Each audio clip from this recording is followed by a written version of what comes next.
pleased about is the rating on IMDb and Rotten Tomatoes, because that's higher than The Shawshank Redemption, which is that's a huge surprise. To have a show rated more highly than that is sort of eye-widening.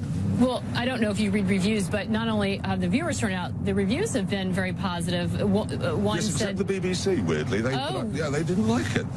How weird's that? For people who haven't seen the first episode yet, how is it different from Top Gear? It's Top Gear in witness protection, is what it is. As a friend of mine said the other day, a reviewer. It's different because it moves around the world. That's really it. So we're hosted from a tent, which in show 1 was in Los Angeles, 2 is in Johannesburg, 3 is in England. So it moves around the world. The audiences are therefore different.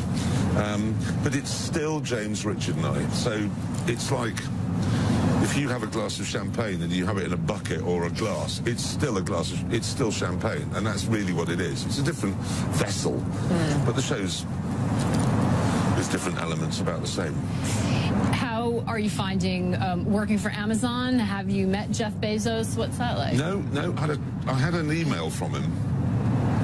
I forgot to reply, I've just remembered. But anyway, no, he emailed us to wish us luck, which was nice.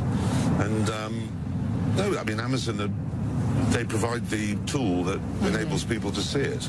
And then we clown around. It's an ideal scenario, really. And Amazon's idea of SVOD, you know, is very good. It seems to be the future. You know, it's interesting you say clown around, because initially a lot of people would have said you host a car show, or Top Gear is a car show. It seems like it really has morphed into something else, or the real attraction is the chemistry between the three of you. What do you think it is that appeals to people? It's so peculiar. I mean, one of the things that's been interesting is that around the world, Top Gear was a very well-known show. Much less so in America. Much less so. It's tiny here compared to how it is in Russia or Middle East or Australia or South Africa. And it's really hard because you find people here saying, "God, what is it? What is the show?" And when it's like trying to explain Hamilton. The first time I heard, you know, they said, "Well, it's like rap music on a historical thing." Oh dear, no. But you know, you can't get. So what do you tell people when they ask what it is? It's because if you say it's 3 old men who fall over and catch fire, which is what it is, everyone goes, right, I'll be tuning in for that. If you say it's a car show, people say, oh. It's really hard to explain what it is. How important is humor? Because I love the ad that says, "What could possibly go wrong?" Yeah, it seems that that's such an important vein in it. It is, because most TV shows, when something goes wrong, you cut, you reset, and you start again. We rejoice in failure.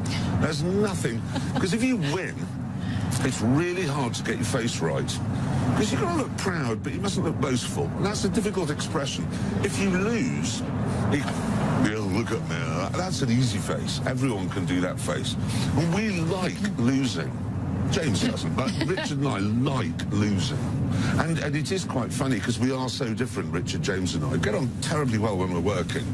Not working? Yeah, well, not working. They're the last people in the world I'd like to see. But it's really hard to explain why it's so popular, because it was the world's most watched TV show, factual TV show.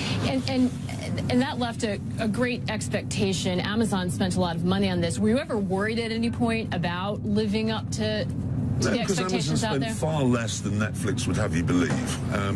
It's nowhere near as expensive as people have been saying. Really? No. Do you know how much it costs to make? Have they? Of course I do. And I wouldn't tell you. We don't talk about, you know, how much money we're earning. It's just not a British thing. But way less than all the speculation. I mean, look at me. Do I look like I'm earning $300 million a year?